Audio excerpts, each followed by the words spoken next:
Trajnostna gradnja in razvoj meril zanjo ima pravzaprav že kar dolgo brado v svetu, v Evropi, pa tudi pri nas. Najbrž je premalo, če rečem 2 desetletji, verjetno bi morala reči več.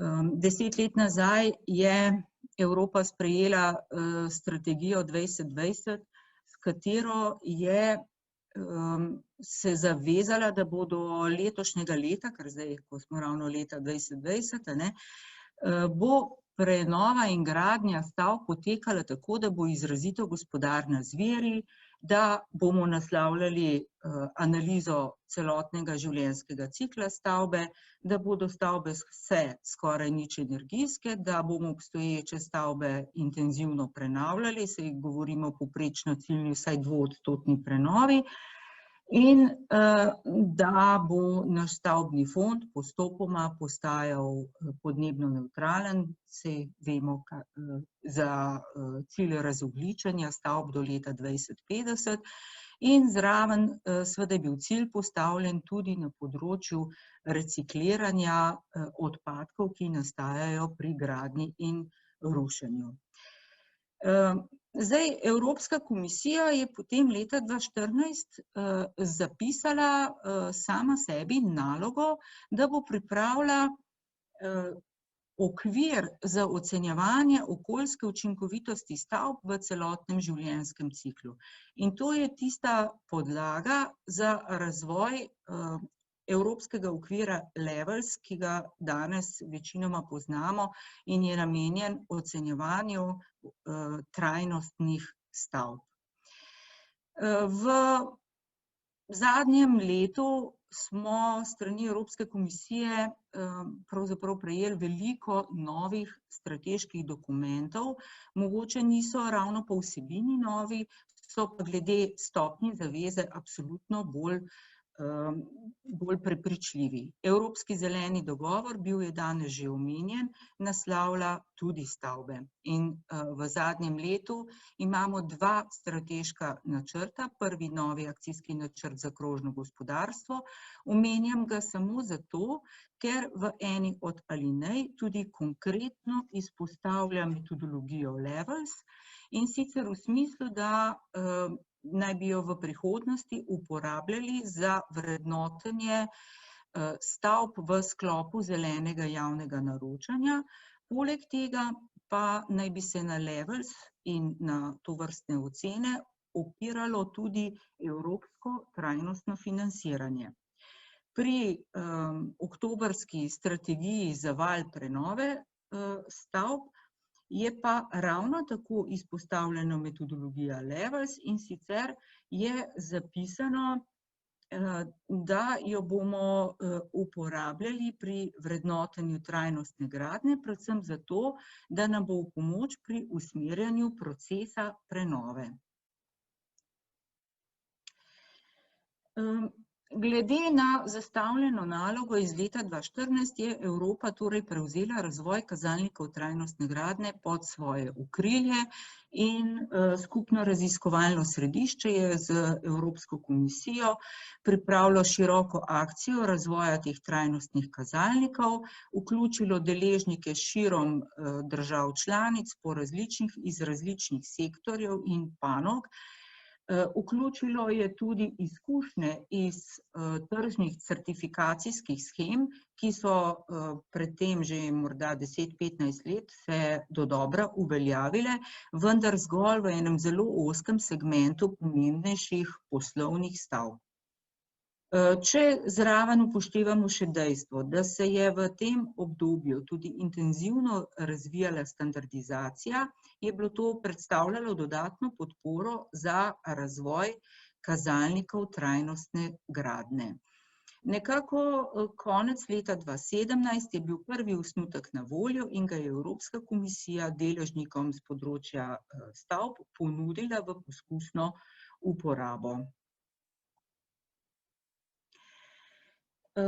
Kakšne izkušnje smo imeli mi medtem v Sloveniji? Sem in tja so v tem omenjenem obdobju se pojavile katere od pomembnejših stavb tudi na področju Slovenije in so pridobile certifikate trajnostne gradnje. Pa verjetno jih lahko na prste ene roke ali pa recimo obeh rok preštejemo, koliko takih objektov je, ker ti sistemi so dokaj zahtevni, dragi in za javni sektor, ki bi bil tako prvi na vrsti za tovrstno certificiranje, nekoliko manj sprejemljivi. Vzporedno s tem je Slovenija sprejela uredbo o zelenem javnem naročanju, zdaj imamo že drugo varianto iz leta 2017, ki nima več tiste priloge 7 za stavbe, ampak ima nanizane okoljske zahteve in kot alternativo podaja tudi možnost, da se naročilo za projektiranje stavbe šteje kot skladno z uredbo o zelenem javnem naročanju, če se pri načrtovanju uporabi katerega od priznanih sistemov gradnje in certificiranja trajnostne gradnje in eksplicitno so omenjeni ti glavni sistemi DGNB, BREEAM in LEED. V to situacijo je šele kasneje vstopil evropski koncept za vrednotenje trajnostne gradnje Levels. Naše Ministrstvo za okolje in prostor je pa skupaj z drugimi ministrstvi že leta 2013 dobilo nalogo oblikovati trajnostne zahteve za projektiranje in gradnjo stavb. In temu je sledila leta 2016 in 2017 študija, ki smo jo opravili skupaj z kolegi iz Zavoda za gradbeništvo na temo primerjave različnih certifikacijskih sistemov, različnih kazalnikov v teh certifikacijskih sistemih in študirali smo opcijo prenosa v slovensko okolje za morda katerega od uveljavljenih sistemov. Na koncu, končna odločitev je bila šla v smeri, da se nekako ohranimo metodologijo, ki jo je medtem že začrtala Evropska komisija v projektu Levels. In v tem smislu smo pripravili akcijski načrt za razvoj slovenskih kazalnikov trajnostne gradnje, umeščen pa je bil ta akcijski načrt v projekt LIFE IP Care for Climate, ki se je pričel izvajati v lanskem letu in bo se izvajal dolgoročno še do leta 2026. Zakaj pri tem projektu gre? Care for Climate je integralni projekt, 8-letni, katerega namen je izvajati politike in ukrepe, ki jih je Slovenija predvidela v strateških dokumentih za zmanjševanje emisij toplogrednih plinov do leta 2030. In razvoj kazalnikov trajnostne gradnje je eden od takih ukrepov. V projektu se je pod Ministrstvom za okolje in prostor povezalo 15 partnerjev, ki te aktivnosti izvajajo. Sam projekt pa seveda je financiran iz programa LIFE, pa tudi iz Sklada za podnebne spremembe in s prispevki partnerjev izvajalcev tega projekta. Kakšen je zdaj akcijski načrt razvoja slovenskih kazalnikov trajnostne gradnje, ki se opira na metodo Levels? Mi smo v lanskem letu začeli s posvetovanji z različnimi deležniki in se z njimi pogovarjali o konceptu trajnostne gradnje Levels, o sprejemljivosti, o njihovem pogledu na obveze in zaveze, ki jih za slovensko prilagoditvijo kazalnikov prinašamo v naš prostor. V letošnjem letu smo pripravljali prilagojene kazalnike našemu okolju, poimenovali smo jih alfa verzija kazalnikov in te bomo v kratkem ponudili zainteresiranim deležnikom s področja stavbnega sektorja v poskusno uporabo. To testiranje bo trajalo praktično celo naslednje leto.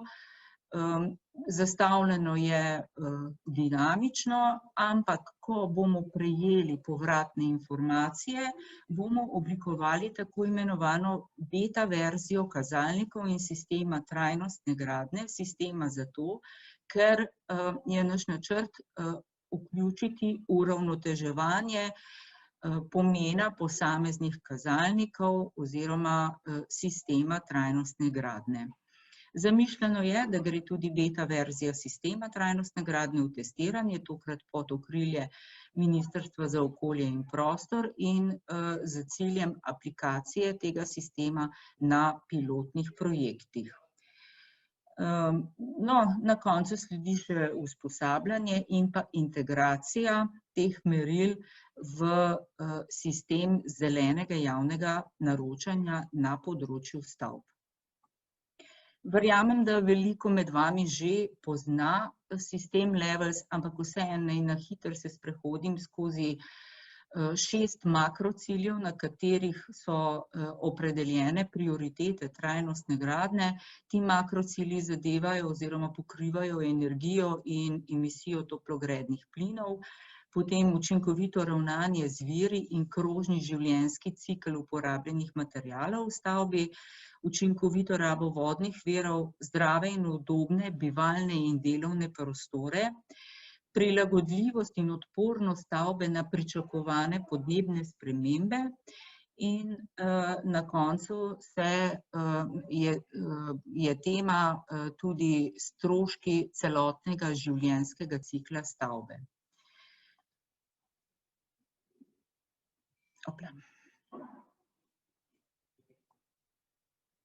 Se opravičujem, majčkeno zaostaja ta moj PowerPoint.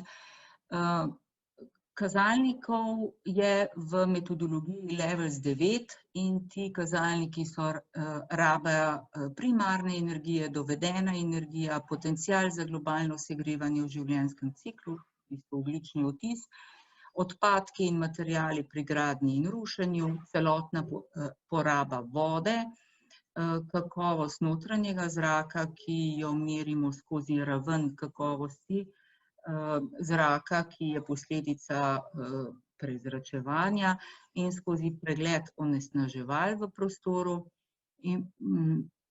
Kazalnik, ki ga ima Levels, je tudi čas zunaj, čas, ko je notranje okolje v stavbi zunaj območja toplotnega ugodja zaradi prekomernih temperaturnih nihajev. In zadnji kazalnik so stroški življenjskega cikla. Poleg kazalnikov imamo pa tudi tako imenovana scenarijska orodja za analizo življenjskega cikla, kjer z različnimi variantnimi rešitvami preverjamo, ali so cilji, ki jih za trajnostno stavbo želimo izpolniti, doseženi. In ta scenarijska orodja naslavljajo skladnost življenjske dobe stavbe z življenjskimi dobami njenih elementov, prilagodljivost stavbe na nove oblike uporabe in sposobnost in primernost stavbe za razgradnjo. In četrto scenarijsko orodje pa zadeva prilagodljivost stavbe za predvidene bodoče klimatske pogoje. Tudi tu preverjamo različne scenarije.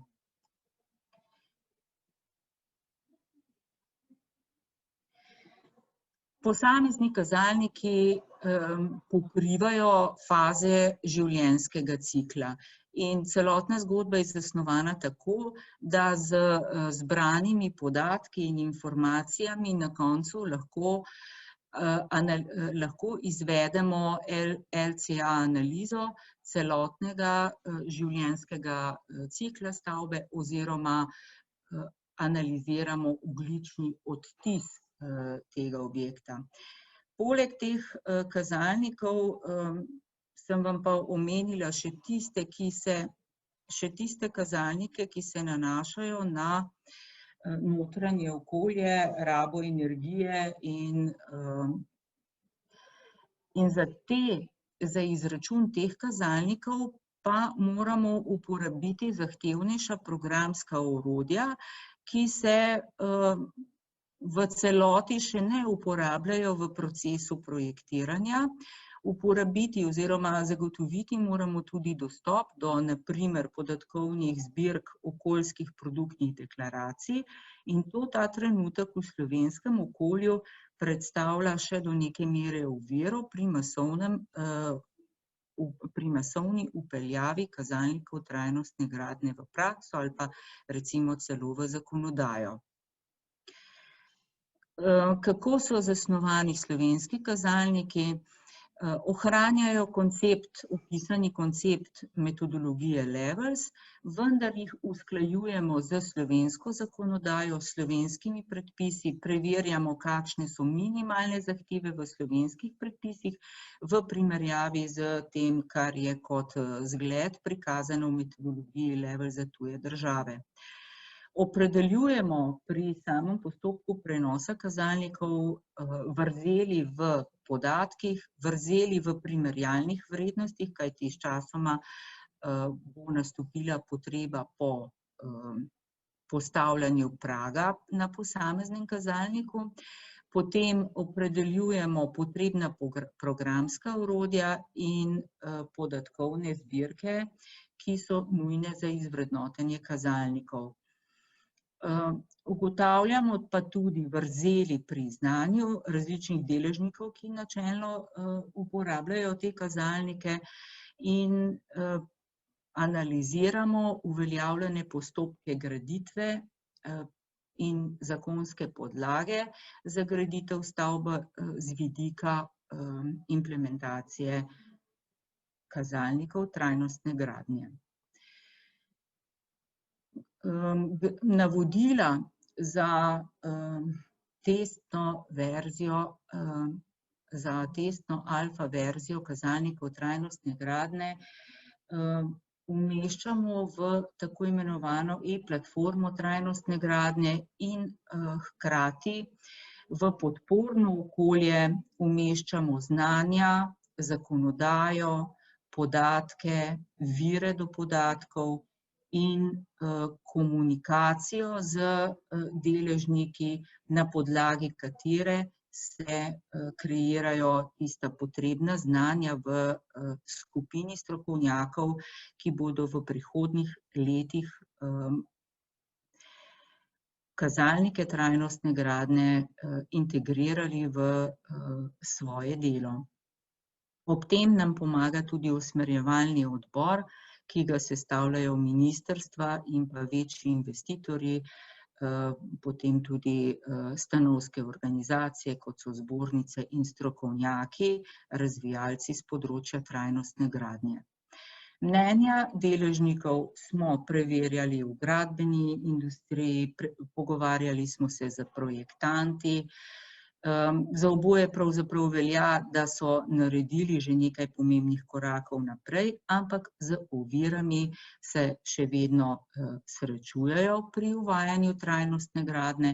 Podobno je z investitorji javnega sektorja, ki so vezani na javna naročila, in ti pričakujejo tako spodbude oziroma pilotne projekte za uporabo kazalnikov trajnostne gradnje pri načrtovanju. Velik potencial pa predstavlja seveda že omenjena digitalizacija graditve in BIM projektiranje, pa tudi tu, to mislim, da je bila najbolj taka živahna delavnica, ki se pravzaprav zaključila s tem, da so možnosti izjemne, vendar ovir je pa tudi kar nekaj. Zadnje moje sporočilo je informacija o tem, kako bo potekalo testiranje alfa verzije kazalnikov trajnostne gradnje v Sloveniji. Rekla sem že, da bomo preverjali težave in priložnosti, ki jih potencialni uporabniki teh kazalnikov pri poskusni uporabi lahko zaznajo. Naš namen je predvsem spodbuditi strokovno debato in čisto za konec bi rekla še to, kdo lahko sodeluje pri testiranju trajnostne gradnje. Predvsem zelo širok krog strokovnjakov z področja grajenega okolja. Arhitekti, inženirji, projektanti, gradbena industrija in da ne berem tega, vsak, ki se kakorkoli najde, je dobrodošel.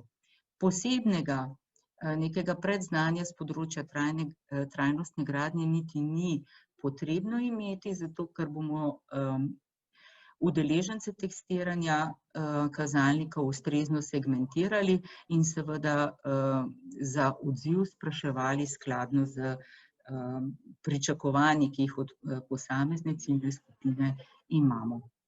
Hvala lepa.